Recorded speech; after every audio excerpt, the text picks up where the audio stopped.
Welcome to the CrispMetrics. In this video, we will start some basics of Python. Like variables. A variables is a container, which can stores different type of data type. Now inside a data type, we have many types. Like integers, float, Boolean, strings, list, none, and dictionary. Let's execute some code. Suppose a equals 3.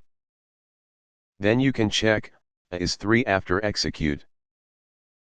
To know the data type, you have to write variable name inside type keyword. You can see it is an integer. Integer will not contain any decimal values. Now let's see float values. Suppose b variable contains 3.23432.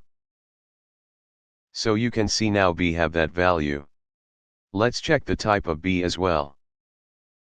You can see it is float, because it contains decimal values. Let's see the Boolean data type. It contains two value, true and false. Let's say it contains true. Now, let's check the type of this.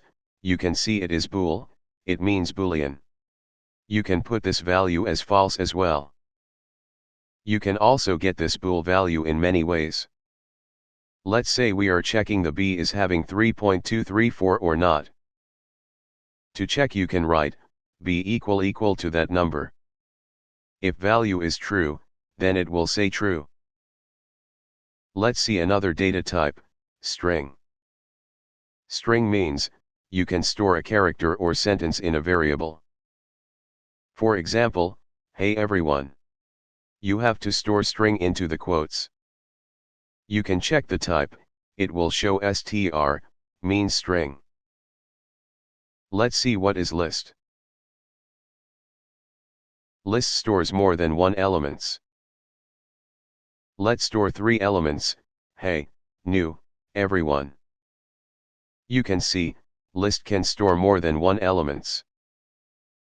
We hope you understand some basics. We will see more things in next videos. Please subscribe to the channel.